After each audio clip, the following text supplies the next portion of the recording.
अरे बैठो बबुआ, बैठो बैठो। चलिए बाबू, इससे पहले क्लास में आपको कहां तक पढ़ा दिए थे? नहीं, आर्टिकल 22, आर्टिकल 22। आज आर्टिकल 23। बैठ जाओ बैठ जाओ बैठ जाओ। आर्टिकल 20 पढ़ा दिए थे। 21, 20 21 कभी खत्म हो सकते हैं? कभी भी 20 21 से कोई बात खिलवाड़ नहीं कर सकता। 21 का क खत्म हो सकता है? हाँ, 21 का में क्या दिक्कत है? शिक्षा का अधिकार। वैसे नहीं कि इसको कितना शिक्षा है, तू लोग पढ़िए के कौन चीज कर लेता है। लाइव हो जाए, थोड़ा सा लाइव में सिस्टम गड़बड़ा गया था।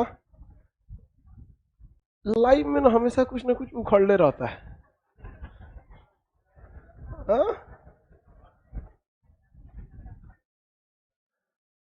21 का क जो था शिक्षा का अधिकार, इसमें संशोधन और इस पे निलंबन किया जा सकता है।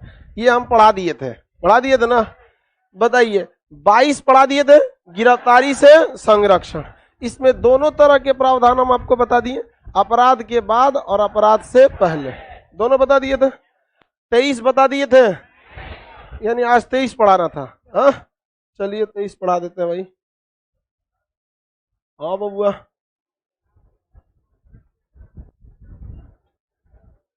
तेज बोलिए, थोड़ा यहां तक आवाज आए। बीच में हल्ला नहीं करो, बाबू को बोलो।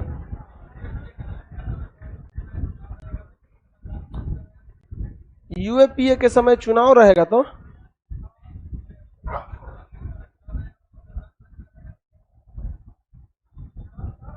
हाँ,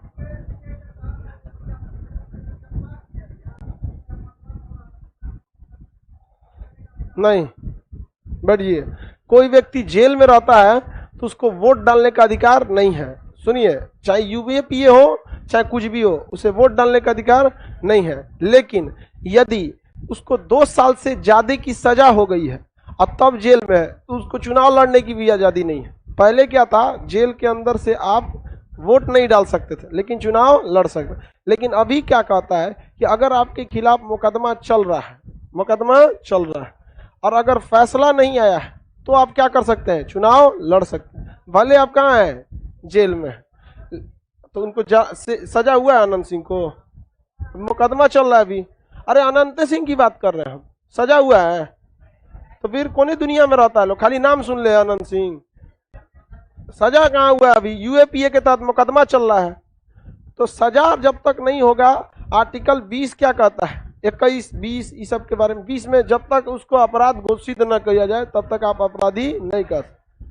बस सिंपल बात है। जिस दिन सजा हो जाएगा, चुनाव लड़ने पर रोक लगा दिया जाएगा। 2 साल से ज्यादा की सजा होना चाहिए। जेल से क्या मतलब है? हमारे ऊपर कोनो एफआईआर कर देगा तो एफआईआर माने कौन चीज होता है? कोर्ट में अलग मैटर होता है, यहाँ अलग मैटर होता है। अब आपको आर्टिकल 23 पढ़ाते हैं। कौन सा? 23। 22 पढ़ा दिए थे, 23 में क्या चीज है भैया? देखिए, 23 और 24 ये हमें शोषण से बचाता है, कोई मिसयूज ना करे उस चीजों से। कौन बचाता है? 23 और 24। पहले हम समझते हैं 23 के बारे में। 23 में कई बातें कहा गया है। मानव तस्करी, दुर्व्यवहार, बलात्, श्रम, बेगारी, बधुआ, मजदूर। समझ में गया क्या चीज? देखिए, आपका मानव तस्करी, दुर्व्यवहार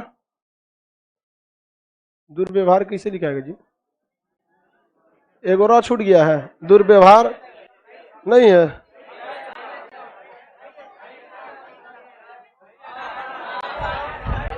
अब सही है, और कुछ लगा दें? चलो, जहां कोई कमी लगे तुरंत बताइए हमको, तुरंत उसको हम सुधार देते हैं।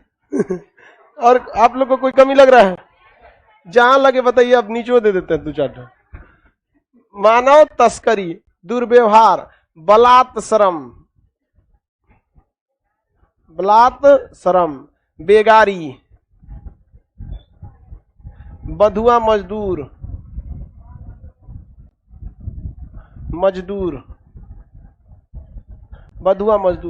इस सब पे क्या लगा दिया गया? 23 के तहत रोक लगा दिया गया। क्या लगाया गया है? रोक। बलात्, श्रम, बेगारी, बधुआ मजदूर, मानव तस्करी, मानव दुर्व्यवहार, इस सब पर रोक किस आर्टिकल के तहत लगाया गया? किसके तहत? 23 के तहत। अब एक एक करके समझते हैं ये होता क्या। मानव तस्करी, पहले बच्चा चोरी करके बेच देता था सब जा यहाँ पर, तो क्या होता है मानव तस्करी। अभी भी होता है कहीं कहीं, बट बहुत कम मात्रा में होता है, नहीं तो पहले तो बहुत ज्यादा होता था मानव तस्करी। मानव तस्करी करके हाथों पर वो काट देता था, ऑपरेशन करके भीख मांगने के लिए बैठा देता था चौराहा पे। तो अभी ऐसे करते पकड़े गए तो आपको क्या हो जाएगा, जेल हो जाएगा। मानव तस्करी नहीं कर सकते, दुर्व्यवहार नहीं कर सकते हैं किसी से। दुर्व्यवहार जो है वो आप नहीं कर सकते। दुर्व्यवहार का मतलब समझते हैं, जहाँ 10 गो लड़का मिला किसी को गरिया दो, उसके साथ दिक्कत हो जाएगा। आप किसी के साथ दुर्व्यवहार नहीं कर सकते। लड़का बड़ी बदमाश होता है सब, समझ में गया कि नहीं। 4-5 को मिलेगा, दूसरा का बेइज्जती कर देगा। अरे यार दूसरे का भी जिंदगी है, सबको समझो। हाँ, दूसरे का बेइज्जत करेंगे ना तो ऊपर वाला सब आपका फिक्स डिपॉजिट कर रहा है एक के दिन आपको ब्याज सहित दे देगा, फिर आपको समझ में नहीं आएगा हमारा साथ ही काहे हो रहा है, भाई पहले का फिक्स डिपॉजिट है इसलिए दूसरे के साथ कभी भी दुर्व्यवहार नहीं करना चाहिए। बलात् श्रम, जबरदस्ती काम। बलात् का अर्थ होता है जबरदस्ती, श्रम मतलब काम। आप किसी से जबरदस्ती काम भी नहीं करा सकते। जैसे मान के चलिए आप सैलरी दे रहे हैं, किसी मजदूर को लाएं, अब मजदूर को लाएं 10 से 5 काम करने के लिए, और 10 से 5 वो बेचारा आया काम करने के लिए, काम कर रहा है और आपको जरूरत है जल्दी काम करने का, तो उससे रिक्वेस्ट कीजिए कि थोड़ा वो काम करो, ओवर टाइम कर दो। क्या करो, ओवर टाइम। और नहीं तो उस ओवर टाइम का पैसा देंगे आप उसको। ओवर टाइम मान के चले कहा कि महाराज हम लोग का मेहनत का काम है, कोनो पढ़ाना थोड़े है कि हम ओवर टाइम कर देंगे। एक मजदूर बेचारा को कहते हम कि क्लास खुलने वाला, हम कहे बबुआ ओवर टाइम कर दो लोग 12 बजे ले रतिया को, सुबह क्लास खुल जाएगा। कह रहा है कि सर जी हम लोग को पढ़ाना नहीं ना है, जिस तरह आप कह रहे हैं आराम से ओवर टाइम कर दो, मेहनत का काम है, शरीर ये नहीं उठता है शाम के बाद। हमके बात सही बोल रहा है बेचारा। तो हम किसी से जबरदस्ती काम नहीं करा सकते, अगर वो उसकी इच्छा है तो ही करेगा, अदरवाइज में हम उससे बलात् श्रम यानी जबरदस्ती काम नहीं करा सकते। गैंग्स ऑफ वासेपुर मूवी में देखिएगा, जबरदस्ती मार मार के कोयला खदान में काम कराता है। KGF कोलार गोल्ड फील्ड, उसमें भी क्या करता है, मार मार के काम कराता है कि नहीं कराता है KGF मूवी में। तो ये अभी के वक्त में क्या लगा दिया गया, इस पर रोक लगा दिया गया। किस चीज पर, बलात् श्रम, जबरदस्ती आपसे काम नहीं कराया जा सकता। बेगारी भी आपसे नहीं कराया जा सकता है, बेगारी भी नहीं कराया जा सकता। बेगारी का अर्थ होता है बिना पैसा दिए आपसे काम करा लेना या उचित मूल्य के बिना ही आपसे काम करा लेना, उसी को कहते हैं बेगारी। जैसे आप किसी रिक्शा वाले पे बैठ जाइए, किसी रिक्शा वाले पे बैठिए और उससे कहिए स्टेशन चलो, और वहां जाके उतर के उसको 2 रुपया दे दीजिए, लो टॉफी खा लेना, ये क्या है, बेगारी है। क्या है, बेगारी। मतलब उसको गवा देगा ये कौन ची दे रहा है, बेगारी कर रहे हैं तोरा हम। तो आप अभी किसी से बेगारी नहीं करा सकते हैं किसी से बेगारी नहीं। उस पर क्या कराया गया है, रोक लगाया गया। बंधुआ मजदूर पर भी क्या करा दिया गया, रोक लगा दिया गया। पहले बंधुआ मजदूर होते थे। बंधुआ मजदूर कैसे थे कि अगर कोई व्यक्ति किसी साहूकार या किसी मतलब पैसे वाले से पैसा ले लिया है, अब तो पैसा लेके वो कहता था कि हम इसका क्या करेंगे भैया, ब्याज न चुका के, बल्कि हम आपके पास इसके बदले काम कर देंगे, जब तक आपके यहाँ काम करेंगे इसका ब्याज नहीं बढ़ेगा। तो पहले किसान लोग जो थे उनका इनकम तो उतना होता नहीं था, किसानों की उतनी इनकम होती नहीं थी। अब किसान लोग ले लिया कर्जा, और कर्जा लेने के बाद वो कहा कि हम ब्याज नहीं देंगे बल्कि आपके पास काम कर देंगे और अगले साल हम आपकी फसल से पैसा चुका देंगे। और गलती से अगर उस समय बारिश बाढ़ या कुछ आ गया तब तो काम खत्म, अब उसकी फसल बर्बाद। अब किसान खेती में इतना इनकम होता ही नहीं है कि आप एक ही फसल से 2 सालों का खर्चा निकाल सके। तो वही हो गया वही, अब आपको उसके पास कभी उतना पैसा ही नहीं आएगा कि उसका पूरा पैसा लौटा सके, और जब तक पूरा पैसा नहीं लौटाता है तब तक ब्याज के रूप में उसको काम करना पड़ेगा। उसको हम लोग क्या कहते हैं, बंधुआ मजदूर। आज के वक्त में बंधुआ मजदूर लीगल है, कोई भी बंधुआ मजदूर आज के समय लीगल नहीं है। माझी द माउंटेन मैन मूवी था, उसमें उसका बाप जो था, समझ में गया, बंधुआ मजदूर बनाने के लिए उसको भेज रहा था, उस छोटका को, तू भाग गया शहर धनबाद काम करने, फिर लौट के आया वहां पर, समझ में गई ना। तो पहले बंधुआ मजदूर बहुत होते थे सब, तो बंधुआ मजदूर पर भी क्या लगा दिया गया, रोक लगाया गया। बंधुआ मजदूर पर भी क्या लगा दिया गया, रोक लगा दिया। अब बंधुआ मजदूर आप सब रख सकते हैं, नहीं रख सकते। बंधुआ मजदूर पे क्या लगाया गया है, रोक। तो बताइए मानव तस्करी पे रोक है या नहीं है, मानव तस्करी पर रोक। बलात् श्रम, बलात् श्रम का अर्थ क्या होता है, जबरदस्ती काम का। आप जबरदस्ती काम करा सकते हैं, हमारा पढ़ाने का मन नहीं है, आप जबरदस्ती कहिएगा कि पढ़वे कीजिए, गलती पढ़ा देंगे, करिए यस सर, गलती पढ़ा देंगे। ज्यादा जबरदस्ती कोई कहेगा ना पढ़ेबे कीजिए, गलती पढ़ा देंगे। और नहीं तो एक के बार पूरा अनुच्छेद पढ़ा के आज खत्म कर देंगे, अनुच्छेद 100 ले। बोलो किसी को है जबरदस्ती हमसे पढ़वाएगा? ज्यादा जबरदस्ती आज खत्म कर देंगे पॉलिटी, लाइन से बाँच देंगे पंडित जी की तरह, जगह 15 मंत्र पढ़ते हैं पूरा का पूरा बाँच देंगे। जा यहाँ पे सब हो गया, यहाँ पे समझ में आया? तो आप किसी से बेगारी या बलात्श्रम नहीं करा सकते, लेकिन इसमें एक एक्सेप्शन है, जब राष्ट्रीय सेवा कराना होगा तो आपसे बलात्श्रम और बेगारी दोनों करा लेगा। जैसे देश पर युद्ध की स्थिति आ गई और कोई सैनिक छुट्टी पर जा रहा है, वो कह रहा है कि हमसे आप जबरदस्ती काम कैसे करा सकते हैं, तो कहेगा खाली आर्टिकल 23 पढ़े हैं, इसका जो अपवाद है ये एक्सेप्शन, वो कौन पढ़ेगा? उसमें कहा गया है कि राष्ट्रीय सेवा के लिए आपसे बलात्श्रम को कराया जा सकता है और साथ साथ आपसे बेगारी भी कराई जा सकती है। समझ में आ रहा है कि नहीं आ रहा है? तो बलात्श्रम एवं बेगारी दोनों करा सकते हैं। जितने एनसीसी वाले हैं, इसमें कितने एनसीसी वाले? 2-4 गो है सब, इधर लड़की में 1-2 गो। तो एनसीसी जितने किए हैं लोग, इन सब लोगों से अगर राष्ट्र पर आफत आ जाएगा ना, उठा ले जाएगा आप लोग को घर से, पूरा एड्रेस लेता है एनसीसी में। हम लोग भी जब एनसीसी किए पूरा डॉक्यूमेंट्स लगा, उसका बटालियन नंबर अलॉट होता है, आप जिसमें होंगे आपका सर्टिफिकेट पे लिखा होगा किस बटालियन नंबर के हैं, आपका सीओ होगा, सर्टिफिकेट जो मिला होगा 2-4 सर्टिफिकेट। आप ए का तो सोचा कौन वैल्यू नहीं होता है, बी और सी का वैल्यू होता है, तो बी और सी का 2 सर्टिफिकेट होगा आपके पास और 2 कैंप सर्टिफिकेट होगा। भले आपका CATC कैंप क्यों ना हो, आर्मी अटैचमेंट नहीं भी हो, तो 2 कैंप करेंगे और 2 सर्टिफिकेट, और उसमें पूरा आपका बटालियन नंबर रजिस्टर्ड होता है। और जहां अगर सेना को जरूरत पड़ गया, मान के चलिए सेना बहुत ज्यादा लड़ाई में इंगेज हो गई और उसको पीछे सप्लाई की कमी है, तो पहले किसको ले जाएगा? एनसीसी वाला को, चल तुम यहाँ पे। आप कहेंगे कि ना हम तो ऐसे इंटर में मजाक में कर लिए थे चलो थोड़ा मजाक कराते हैं यहाँ पे, मार 4 जूता दे देगा, आपको कहाँ लगा देगा? बॉर्डर पे। आप लड़ने के लिए नहीं भेजेगा, लेकिन आपको कहाँ के लिए? सप्लाई के लिए हथियार। अब भाई देखिए एनसीसी वाले कर सकते हैं सर, उनको कहेगा 5.52 mm का 7.62 mm का एमुनेशन चाहिए तो आराम से दे देगा। 5.56 है कि 7.62 mm है या 9.2 mm है, जितना mm का वो मांगेगा वो दे देगा उसको। और ये सब आम आदमी को कौन चीज समझ में आएगा? 7.62 mm है कि 9.2 mm है, को समझे में नहीं आएगा। वो मांगेगा LMG का गोली, डाला देगा SLR का गोली, लो हमें सेट नहीं करेगा। तो एक आम आदमी को पता नहीं होता है ना हथियार के बारे में, उसको तो पता है, उसके कमांडर से आदेश है कि क्लोज इन फायरिंग हो रही है, हमको CMG चाहिए, कार्बाइन मशीन गन। तो उसको आम आदमी को क्या पता चल रहा है इतना बंदूकों में कौन सा मांग रहा है वो? एनसीसी वालों को तो पता है। तो राष्ट्रीय सुरक्षा के समय आपको क्या किया जा सकता है? ले जाया जा सकता है, आपको उठा ले जाएगा। हमको भी ले जाए, हमको उठाइला की जरूरत नहीं, अपने चल जाएंगे। हम तो मना रहे हैं हमरा ले जाए आपको कौन सी लगता है? हम टीचिंग पढ़ाते जरूर हैं, लेकिन दिल से हम बस, हमारा बचपन से एक को सपने देखे थे फौज में, बाकी कुछ सपने नहीं देखे थे। हम तो अभी तो कबो नहीं देखे थे कि पढ़ाना पड़ेगा। हमारे दादा भी कहते थे डॉक्टर, मास्टर और वकील बड़ी खराब जिंदगी है। हमको कहा दिन भर चिल्लाते रहना है खराब जिंदगी का मतलब ऐसा नहीं कि खराब है, मतलब कहने का सेंस बहुत इसमें चिल्लाते रहना है। और ये तीनों ऐसा चीज है जिसमें आपको आखिरी सांस तक अपडेट रहना पड़ेगा। वकील अपडेट नहीं है, पता चला सुप्रीम कोर्ट को डिसीजन बदल दिया और जाके केस हार गया। डॉक्टर अपडेट नहीं है, कोरोना चल आया। मास्टर अपडेट नहीं है, एग्जाम का पैटर्न बदल गया।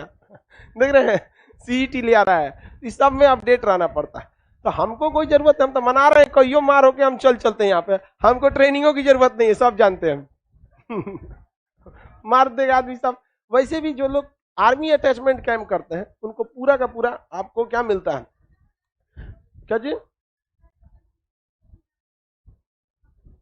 अन्ना हजारे को, हाँ देखिए बहुत लोगों को एनसीसी के थ्रू भेजा गया था। एनसीसी एक बहुत बड़ी कोर डिवीजन है। अब ऐसे ही समझिए एनसीसी के बारे में कि 26 जनवरी को RDC परेड हो जाता है, रिपब्लिक डे परेड में, तो उसमें एनसीसी का एक बटालियन जाता है, बाकी किसी को अलाउ है? बिहार पुलिस जाती है आप 26 जनवरी गणतंत्र दिवस परेड पर बिहार पुलिस जा सकती है, दिल्ली पुलिस वहां जाएगी, CRPF वगैरह जा सकते हैं, लेकिन वहां पे जाते हैं कौन? एनसीसी। और उसमें भी लेडीज विंग और जेंट्स विंग दोनों जाते हैं सब, एनसीसी लेडीज और दोनों। तो राष्ट्रीय सुरक्षा पर क्या कर सकते हैं? हमें कराया जा सकता है। लाइव वाला कर रहा है सर, सर पबजी वाला भी सब हथियार के बारे में जानता है। डिजिटली और फिजिकली में उतना ही अंतर है जितना शेर और सुअर में अंतर होता है।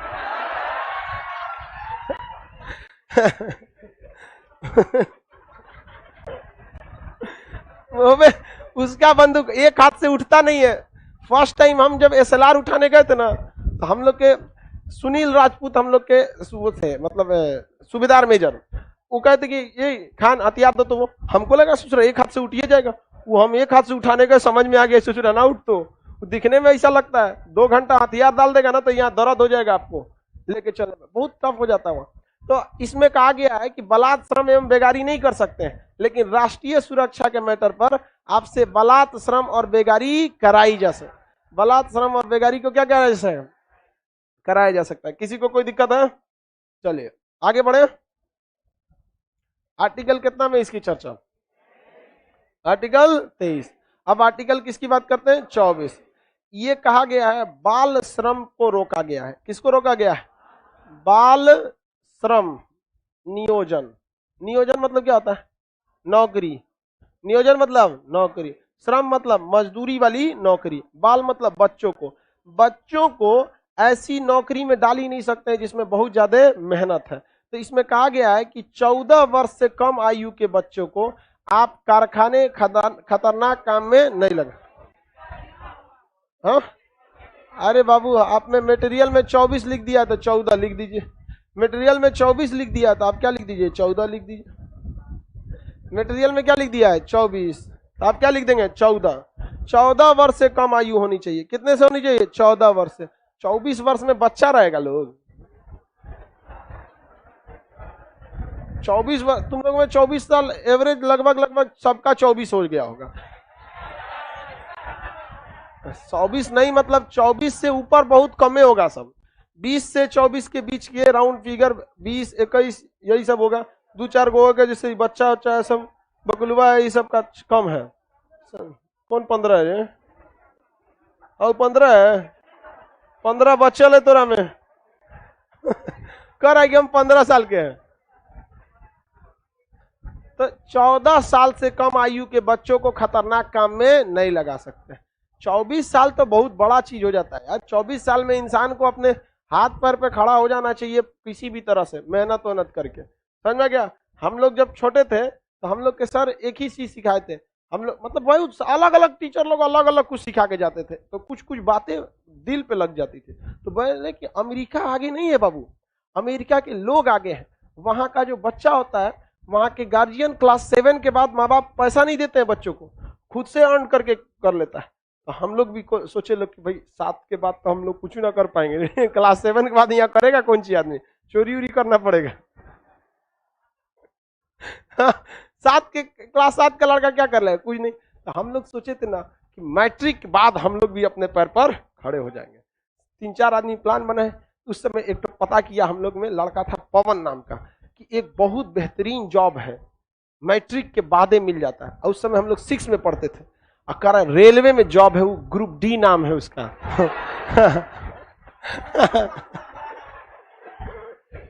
तो उस समय हम लोग को कौन सी पता रहता है ग्रुप डी कौन सी होता है? हम लोग को पता होगा नौकरी है कौन ना कौन।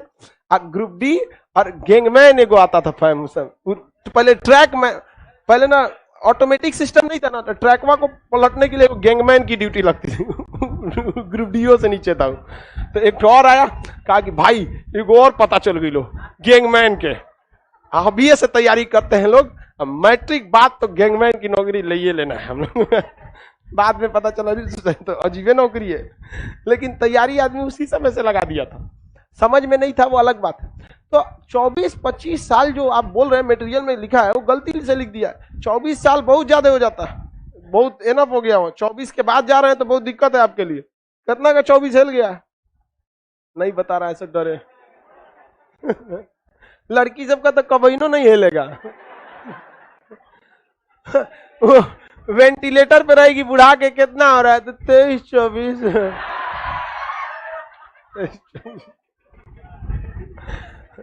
तो 14 वर्ष से कम आयु के बच्चे को आप खतरनाक काम में नहीं लगा सकते। खतरनाक काम में नहीं लगा। इससे 3 क्वेश्चन ज्यादा पूछता है। खतरनाक काम का सेंस होता है 4 जगह। कारखाना, कारखाना इसमें आप नहीं लगा सकते। सबसे ज्यादा बच्चों को किस उद्योग में लगाया जाता है? कालीन उद्योग में। कहां पर? कालीन उद्योग में। मिर्जापुर नाम सुने? कालीन भैया। तो मिर्जापुर, भदोही, ये 2 ऐसे जगह है जहां कालीन बहुत ज्यादा मात्रा में बनता है। कालीन समझते हैं? ये मैट, ये इंडिया का सबसे घटिया कैटेगरी का कालीन है जिसपे हम इसे लगाए हुए हैं। ये बारात वरात में लगा देता है, हरा लाल रंग का दूगो बिछा, ये सबसे घटिया टाइप का कालीन होता है, मतलब इससे लो लेवल का नहीं होता। जबकि मिर्जापुर में बहुत वीआईपी कालीन बनता है।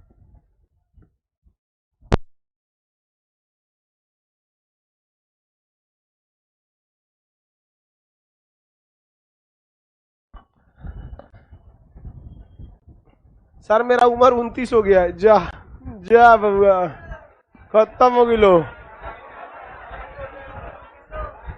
11 साल जिंदगी बचा है उसका, क्या करेगा? 60 साल जिंदगी मान के चलिए, लास्ट का 20 साल ससुरा कोनो काम का नहीं होता है, और शुरुआत का 30 साल जी चुका है, 50 खत्म, 10 बचल है।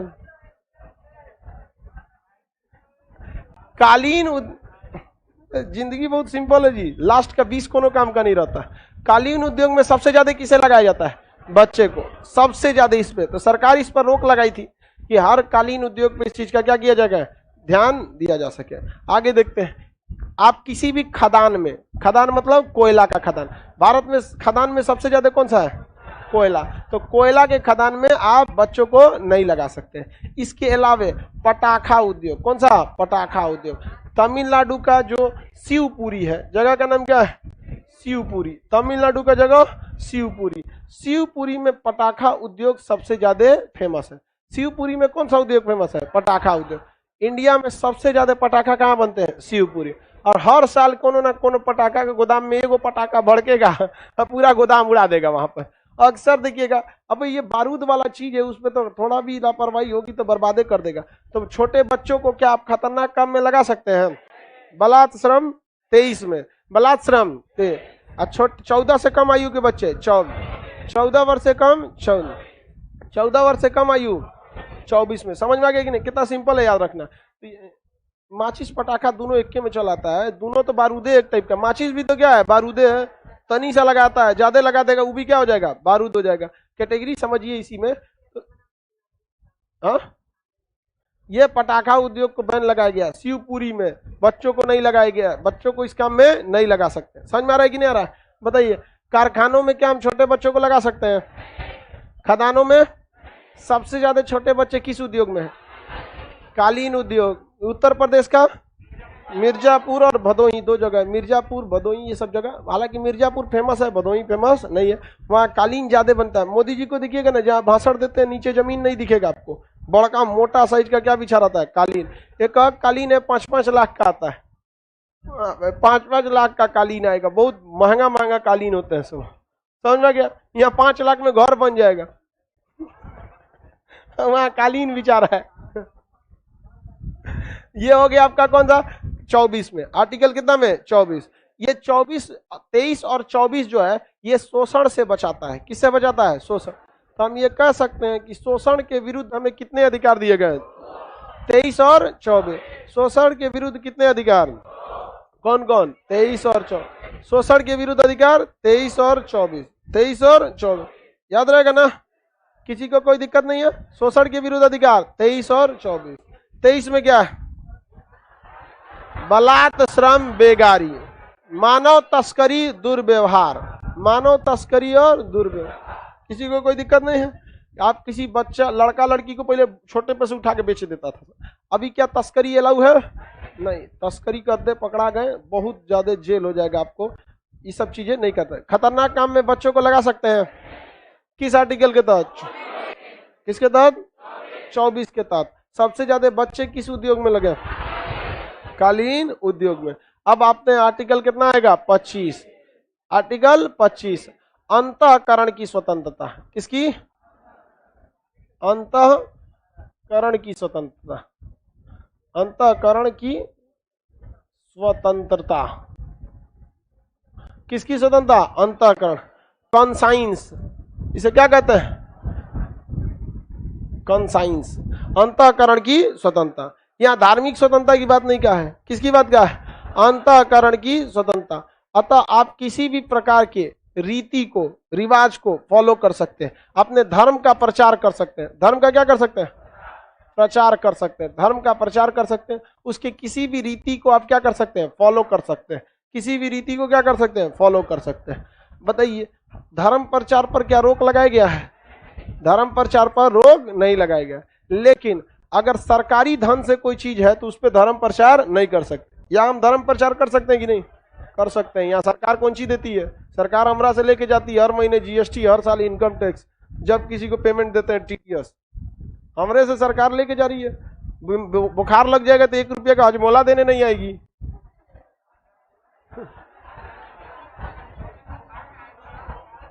अच्छा, बुखार में हजमोला किसी काम का नहीं हो? अरे भाई से वही पैरासीटामोल कुछ देने आएगा? नहीं देने आएगा। और सरकार हम लोग से दुनिया भर का पैसा लेती है हर महीने। हम लोग से क्या, आप ही लोग के फीस में से उसे लेके जाया जाता है। तो हमरे ऊपर सरकार कोई बैन नहीं लगाती। लेकिन हम धर्म प्रचार के लिए थोड़े बैठल हैं, हम बैठे हैं पढ़ाने के लिए। धर्म प्रचार करेंगे तो इतना आएगा? धर्म के मामले में हमारा उतना कंसेप्ट नहीं है, हमको उतना धर्म के मामले में कंसेप्ट नहीं, हमको कुछ अतो पतो नहीं रहता है। जो जहां से मिलता है धर्म वाला हम बटोर लेते हैं। ईसाई धर्म से कुछ मिला, लाओ। सिख धर्म से लाओ। हम कुल दे के बटोर के रख ले धर्म के। धर्म के मामले में हमको मतलब उतना नॉलेज नहीं है। मतलब अभी बताओ ना भाई, आप ही लोग को धर्म के बारे में नॉलेज है?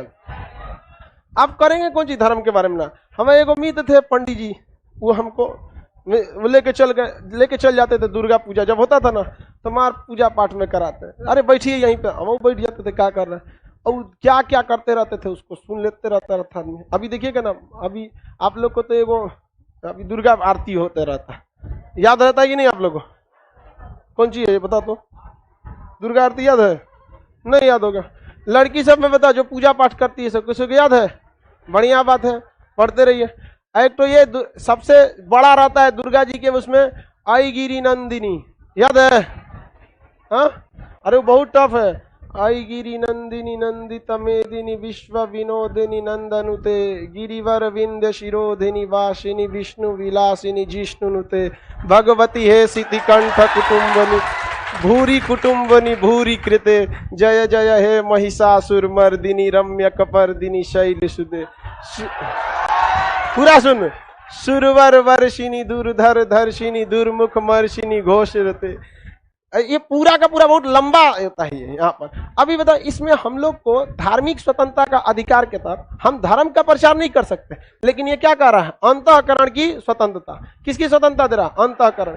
इस अंतःकरण की स्वतंत्रता के तहत हम किसी भी धर्म के रीति रिवाज को फॉलो कर सकते हैं। अब हमको कोई रोक लगा सकता है?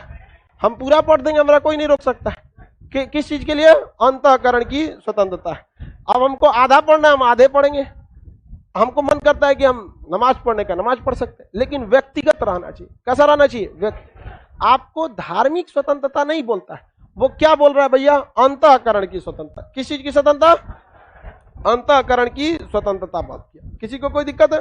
अंतःकरण का मतलब होता है आप जिस धर्म को चाहते हैं अंतःकरण कर लीजिए। उसकी अच्छी चीजों को आपको क्या है, मन है तो समझ जाइए, मन नहीं है तो मत समझिए। इसमें कोई जोर जबरदस्ती नहीं है। इसमें धर्म, जैसे मान के चलिए आपको अगर सिख धर्म की कोई चीजें अच्छी लग रही, आप उसको क्या कर लीजिए, अपना लीजिए। आपके धर्म वाले उसे अपनाने से नहीं रोकेंगे, और वो धर्म वाला भी आपको अपनाने से नहीं रोक सकता। अगर किसी को आप में से कोई चाहता है कि हम सिख धर्म को अपना ले, किसे अपना ले?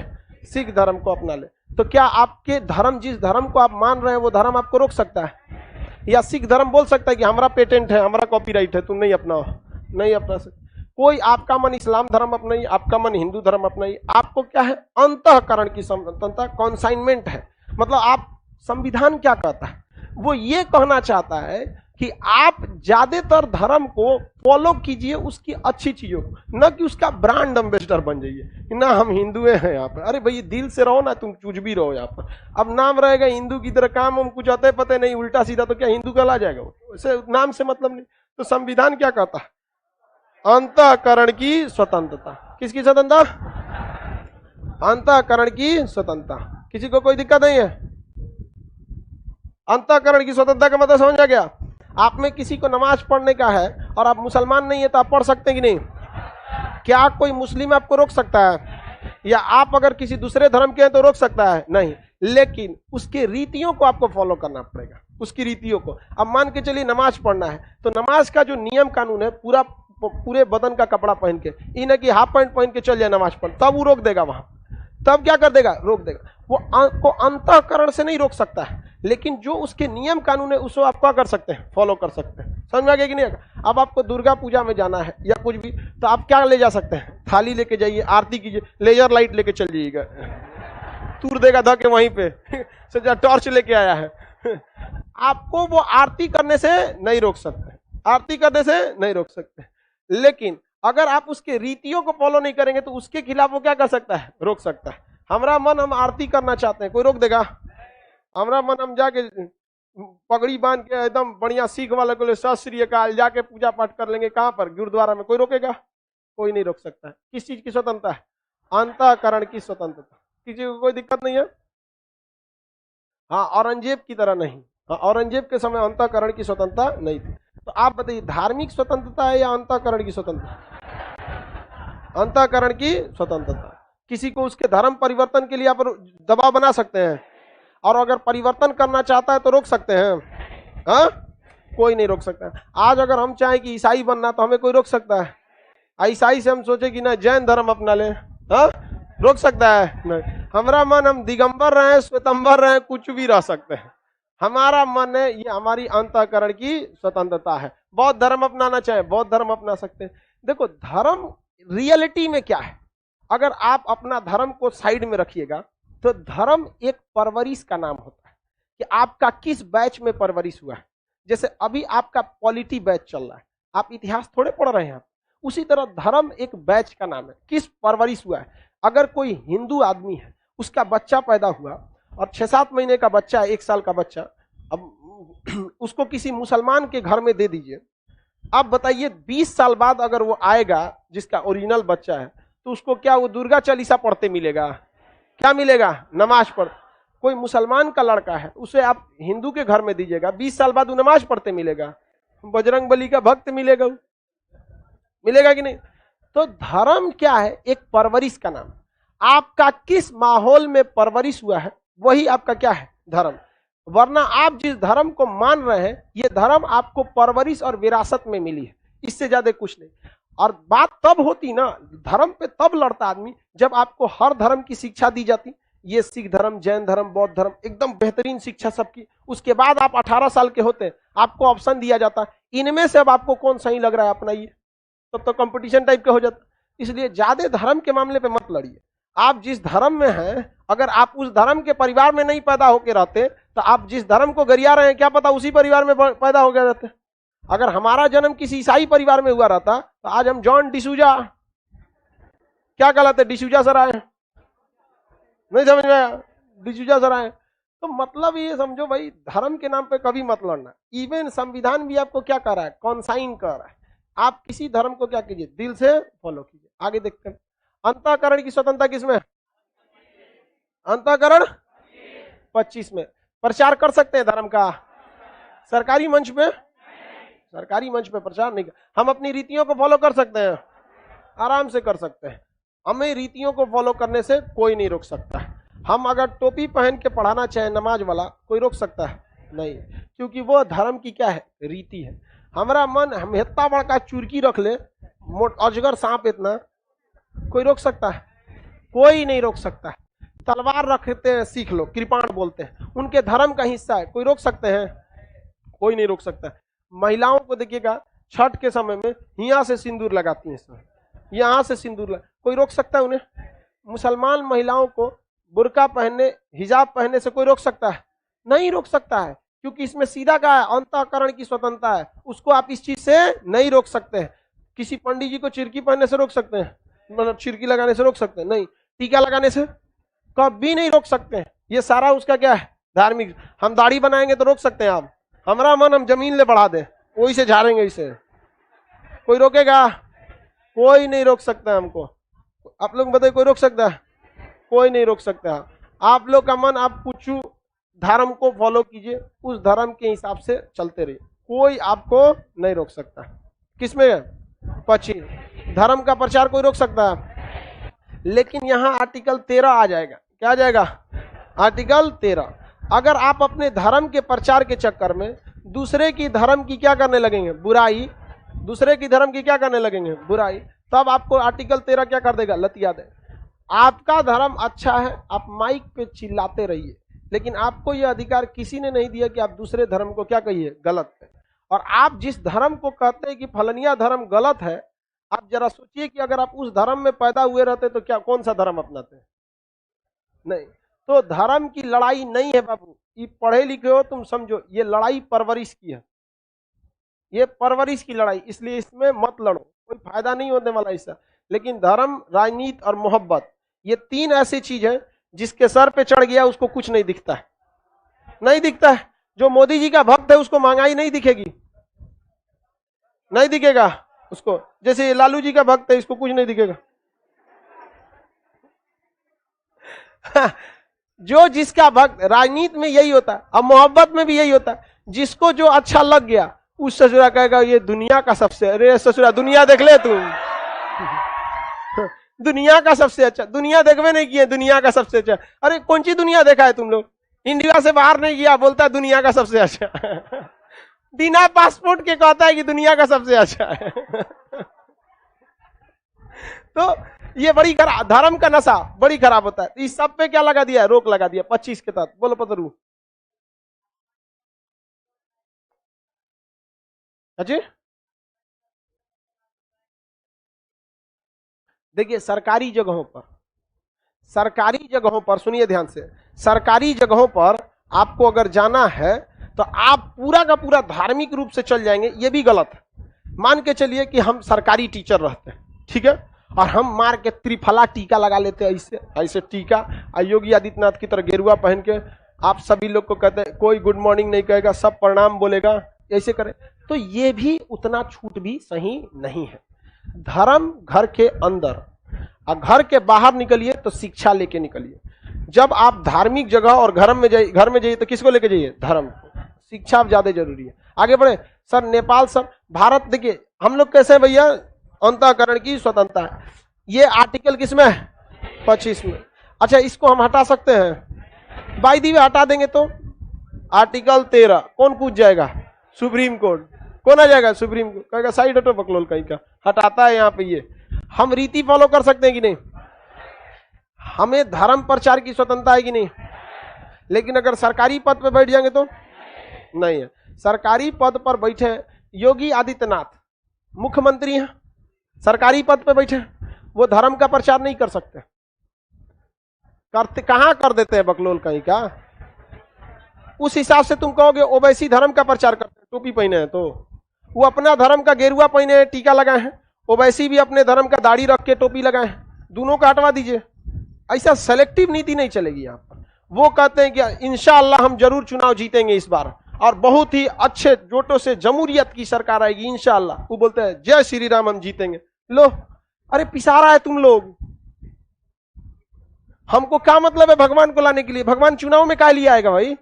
भगवान को मंदिर में रहने दो, अल्लाह को मस्जिद में, भगवान को चुनाव में लेके आता है सब यहाँ पे। तो एक व्यक्ति, ध्यान से समझिए, एक व्यक्ति को अंतःकरण की स्वतंत्रता है, चाहे वो प्राइवेट जगह पे है चाहे वो सरकारी जगह पे। उससे आप उसके धार्मिक रीति को नहीं छीन सकते, लेकिन उससे इस बात का रोक लगा सकते हैं कि वो जिस धर्म का है और सरकारी पद पर है तो उस सरकारी पद का उपयोग करते हुए वो धर्म का प्रचार न करे, वो नहीं कर सकता है। समझ में आ गया कि नहीं आ गया? जब राम जन्मभूमि पर चंदा देना था तो योगी आदित्यनाथ अपने मुख्यमंत्री कोष से पैसा नहीं दिए थे, 9 लाख रुपया अपने व्यक्तिगत खाता से दिए थे। जो विधायक नेता उनको सैलरी मिला था, अब सैलरी जो मिलता है वो आपका अपना है, आप कहीं जान दे सकते हैं। तो अंतःकरण की स्वतंत्रता आ गया, किसी को कोई दिक्कत नहीं, रीति प्रचार कर सकते हैं, सरकारी पद पे प्रचार कर देंगे, रीतियों को मान सकते हैं, सरकारी पद पे रहते हुए रीतियों को मान सकते हैं, मान सकते हैं। भाई रीति मानने में क्या दिक्कत है? मनमोहन सिंह सरकारी पद पर थे, पगड़ी बांधते थे कि नहीं? नहीं बांधते थे, आराम से बांधेंगे यहाँ पर। अब मोदी जी को देखिए दाढ़ी बढ़ा रहे हैं, अब पता नहीं कौन सी हिसाब से। आर्टिकल 26 सामूहिक धार्मिक स्वतंत्रता, सामूहिक धार्मिक स्वतंत्रता। कौन सी स्वतंत्रता? सामूहिक धार्मिक। सामूहिक धार्मिक स्वतंत्रता में कहा गया है कि आप लोग समूह में मिलकर धार्मिक स्वतंत्रता के रूप में अपने धर्म का प्रबंधन कर सकते हैं। जैसे आप देखिएगा, जब ईद की नमाज होगी तो एकदम पुराठ पुराठ आदमी निकलेगा नमाज पढ़ने के लिए, जो कभी नमाज पढ़ने नहीं निकला होगा। समझ आ गया कि नहीं? एकदम निकलेगा वो सोचा ईद की नमाज, जबकि इस्लामिक परंपरा के हिसाब से ईद की नमाज वाजिब है, मतलब वो छूट भी गया बहुत बड़ा बवाल नहीं होने वाला। जबकि 5 वक्त जो डेली का नमाज है फर्ज, एकदम फर्ज है आप पे, वो पढ़ना ही है। तो जो ना का पढ़ना है दोनों नहीं पढ़ता है, और जो वाजिब है उसको, उसके एक रीजन भी है। डेली डेली डेली होते से उसके दिमाग में ये नॉर्मल हो गया। और ईद तो साल में 1 बार आता है, अब पूरा तैयार उयार होके पूरा एकदम बढ़िया से जाएगा वहां पे। समझ में गया? तो इतर उतर लगा के, वहां परफ्यूम इस्लाम धर्म में नहीं लगाया जाता क्योंकि उसमें अल्कोहल होता है। इतर लगा लो यहाँ पर। इतर इतर जो होता है काफी महंगा आता है, अरेबियन टच का इतर 20-20 हजार का, लेकिन जो ठेलवा पे 10 रुपये वाला लगा देंगे ना, मौक तो सोचा क्लोरोफार्म की तरह। तो उसको आप देखिएगा ध्यान से, आर्टिकल 26 में ईद की नमाज जब होगी तो लोग सड़क पर भी नमाज पढ़ लेते हैं। लोग सड़क पर नमाज सब नहीं पढ़ते, कौन बोलता नहीं पढ़ता? पढ़ते हैं लोग। चलिए ठीक है, कोई दिक्कत नहीं। अभी दुर्गा पूजा चल रहा है, जितना पंडाल लगागा 10 दिन तक, कोई पंडाल किसी के व्यक्तिगत जमीन में नहीं लगेगा। सरकारी जमीन ले आओ, रामा, खोदो सड़क, बांस बल्ली गाड़ो, क्या लगा दो पंडाल। कोई रोक सकता है? तो ना आप मुसलमान को सड़क पर नमाज पढ़ने से रोक सकते हैं, और ना ही आप हिंदू को सड़क पर पंडाल लगाने से रोक सकते हैं। कोई रोक देता है? आप बताइए, पंडाल लगता है कि नहीं लगता है? अरे एक और तो इतना भव्य पंडाल लगता है कि जो देख के डर लगता है गिर मत जाए, तो बना के एकदम भव्य बना देता है। कौन मार अपने जमीन पे बनाता है? नहीं। क्यों? क्योंकि वो कहता है, सुप्रीम कोर्ट कहता है कि ये अस्थाई घर नहीं बना रहा है, पंडाल है। तू देख लियो, विसर्जन के बाद हटा देगा, ओकरा खुदे पैसा लगेगा, हटा देगा। और आप चल जाइएगा कोर्ट में कहने कि मुसलमान सड़क पर नमाज पढ़ रहा है, दिक्कत हो रहा है, हटाइए नहीं तो हम केस कर देंगे। तो कहेगा सुन ना, नमाज मैक्सिमम 15 मिनट की होगी, तो 15 मिनट बर्दाश्त कर लियो।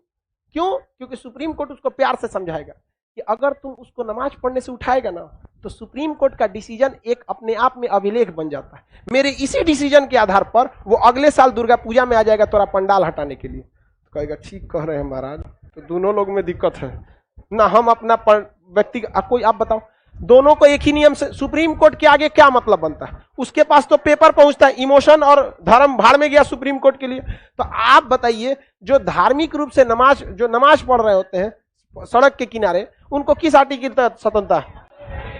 और नमाज 24 घंटा पढ़ सकते हैं वहां। साल सड़क वाला नमाज साल में 1-2 बार आता है, ईद और बकरीद, उसी में सबसे ज्यादा भीड़ होती है। और भीड़ होने के रीजन भी है, जैसे छठ, दिवाली, दशहरा में लोग अपने घर आते हैं, वैसे वो लोग ईद में कहाँ जाते हैं? अपने घर में। तो सामूहिक धार्मिक स्वतंत्रता है। समझ आ गया कि नहीं आ गया? किसी को कोई दिक्कत है तो बोलिए। कुछ रास्ता से एम्बुलेंस गुजरेगी तो वहां के लोगों का कर्तव्य बनता है कि वो एम्बुलेंस को निकाल दे। इसमें कोर्ट कुछ नहीं कर सकती है। बड़का पंडाल लगा देंगे, 4 गो एम्बुलेंस निकल पाएगी, फायर ब्रिगेड। आप खुद सोचिए, दोनों को सोचिए। सुप्रीम कोर्ट एक और रास्ता नहीं देगा। अगर वो कह देगा, क्या कहेगा सुप्रीम कोर्ट कि अगर सड़क पे नमाज हो रही है, एम्बुलेंस जा रहा है, तो वो रिक्वेस्ट कर सकता है। आप लोग में खुद समझ होनी चाहिए, आप एम्बुलेंस का रास्ता छोड़कर नमाज पढ़े। आपको धार्मिक स्वतंत्रता है तो दूसरे को भी चारों ओर घूमने की स्वतंत्रता है, तो खुद छोड़ के बैठिए। या तो वैकल्पिक व्यवस्था बताइए वहां एक आदमी को कि एम्बुलेंस फंस जाए तो इधर से चल जाए।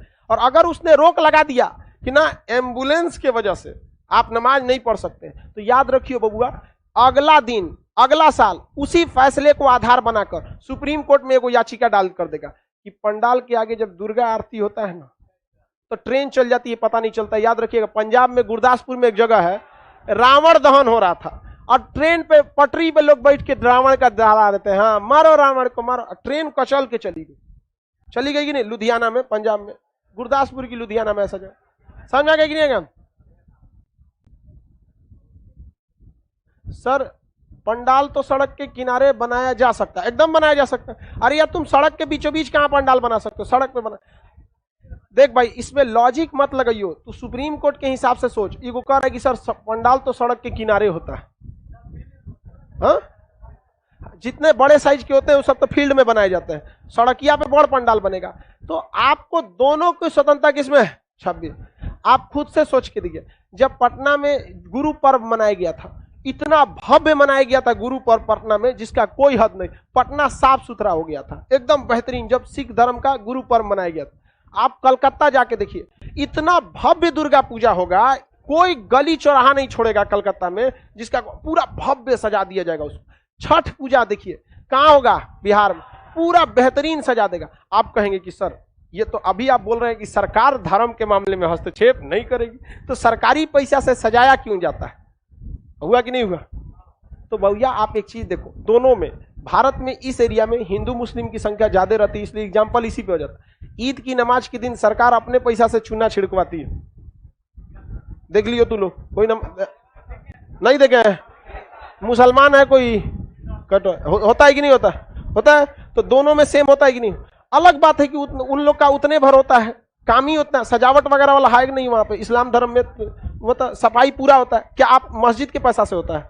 नहीं, नगर निगम कराती है कि वो खुद कराती है गवर्नमेंट। और जब तक नमाज नहीं होता ईद का, वहां एगो दरोगा की गाड़ी, पुलिस की गाड़ी खड़ी रहेगी, रहती है कि नहीं? तो भेदभाव नहीं होता है, ये आपके दिल में बैठ गया है भेदभाव, कि सरकार आपके साथ भेदभाव कर रही। इसको निकाल के देखिए, देश आपके साथ भेदभाव नहीं करता है, इसको निकाल दीजिए 1 मिनट के लिए यहाँ पे। और फिर कहते हैं धर्म, देख भाई तू धर्म नहीं, इस पे ध्यान दे। किस चीज पर? अंतःकरण। हम आपसे एक बात पूछते हैं कि कोई अगर हिंदू ही है या मुस्लिम ही है, अगर सच्चे दिल से भगवान से ही मुसीबत में कहता है हम बहुत फंस गए हैं, हमरा हेल्प चाहिए, तो भगवान कहेगा भक्त तू मुसलमान है, नहीं हेल्प करेंगे। ये आप कह सकते हैं, वो नहीं कहेगा। या कोई हिंदू है सच्चे दिल से मांग देता है कि ऊपर वाला ईश्वर खुदा अल्लाह हमारी मदद करिए, यीशु मसीह वाहि गुरु, क्या कहेंगे? भक्त तू हमारे कंपनी का नहीं है। कभी कहेगा? कभी नहीं कह सकता। वो हम लोग की संकुचित सोच है, लेकिन संविधान निर्माताओं की सोच संकुचित नहीं थी। वो यहाँ धर्म का बात की है कि अंतःकरण का? अंतःकरण का। और संविधान कहता है कि आप धर्म को अपनाने के स्थान पर इस बात को प्रीफर कीजिए कि आप अंतःकरण कर लीजिए। पूरा ईसाई धर्म मानने का अर्थ है, उससे बेटर रहेगा कि आप ईसाई धर्म के रीति रिवाज, उसके अच्छे सिद्धांतों को फॉलो कर लीजिए। किसी को कोई दिक्कत? आगे बढ़े, कोई क्वेश्चन है तो बोलिए। सर वाराणसी में रोड पर हो जाता। अरे यार वाराणसी में कहीं हर जगह का अलग अलग नियम होता है। वाराणसी में तो भीड़ो भाड़ बहुत ज्यादा होता है। तू जाना कलकत्ता दुर्गा पूजा, तनी कलकत्ता में चपा के मर्जी हो जाए, इतना भीड़ होगा। बात बोलता है कि सड़क पे होता है। आर्टिकल 26 में क्या है? सामूहिक धार्मिक स्वतंत्रता। 25 में व्यक्तिगत धार्मिक स्वतंत्रता। हमें पंडाल लगाने की स्वतंत्रता, पंडाल के आगे आरती करने की स्वतंत्रता। हाँ, क्या हमको कोई पुलिस ये कहकर मना कर सकती है कि पंडाल के आगे तुम आरती लगाए, इधर जाम लग गया है, रोक सकती है? नहीं। लेकिन ये आपका काम है कि अगर एम्बुलेंस या कोई इमरजेंसी है तो आपको रास्ता देना पड़ेगा। क्या करना पड़ेगा? देना पड़ेगा। किसी को कोई दिक्कत? किसमें? व्यक्तिगत धार्मिक स्वतंत्रता 25। आगे बढ़ जा। अब ध्यान से समझिए, दुर्गा पूजा के लिए, किस चीज के लिए? दुर्गा। हाँ बोलिए, तेज से बोलो, तेज से। यार सुनाई दे रहा है कुछ? एक आदमी को सुनाओ, वो सुनाएगा। चुप रहो, सुन रहे हो?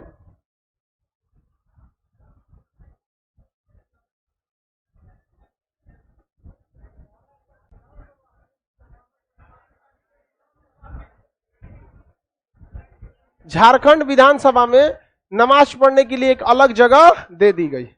नमाज पढ़ने के लिए क्या दे दिया गया? अलग जगह। यह धार्मिक स्वतंत्रता के तहत है या नहीं है? देखिए अब बात समझिए ध्यान से, ये फुल टू ये राजनीति हो जाती है। क्या हो जाती है? राजनीति। और कोर्ट में आप इसे नहीं जीत सकते हैं। बात समझिए क्या होता है। मीडिया में कुछ और बोला जाता है, कोर्ट में कुछ और बोला जाता है। कोर्ट में अगर आप केस कहिएगा कि झारखंड विधानसभा में मुसलमानों को नमाज पढ़ने के लिए अलग जगह दिया गया है, तो वहां वकील जानते हैं क्या कह देगा? कहेगा कहाँ अलग जगह दिया गया है? वो पूछ रहे थे नमाज कहाँ पढ़ना है, हम बोल दिए वहां पढ़ लीजिए। किसी को पूजा करना है तो वो उधर कर ले। समझा गया? कोर्ट में वो दूसरा बात बोल देगा, अब पब्लिक में दूसरा बात बोल देगा, मीडिया में दूसरा। क्योंकि ये सारा चीज किस लिए? समझ में आ रहा है? सीधा कह देगा कि हम मस्जिद थोड़े बनाए हैं। क्या कह देगा? मस्जिद। और आप बताइए मस्जिद बना है, कोर्ट में जीत जाएंगे कि नहीं? आप आखिर शिकायत किसके पास लेके जाएंगे? कोर्ट के पास। कोर्ट पूछेगा मस्जिद कैसे बना दिया? मस्जिद कहां बनाया महाराज? विधानसभा का एक हिस्सा है, 20 वो कमरा है। पहले वहां मीटिंग होता था, अभी लोग को नमाज पढ़ने के लिए बोल दिए, जा नमाज पढ़ लो वहां। समझ में? खाली है तो बोल दिए। और किसी को पूजा करना है तो बोलिए हम पूजा करा देते हैं, लेकिन हनुमान जी का चाहे मूर्ति नहीं लगा सकते क्योंकि मस्जिद तो बनाए नहीं है वहां। समझ रहे हो कि नहीं? और गेम खेल के। बात समझ रहे हैं? वो कहेगा कि हम मस्जिद थोड़े बनाए हैं, हम खाली जगह दिए नमाज पढ़ने के लिए।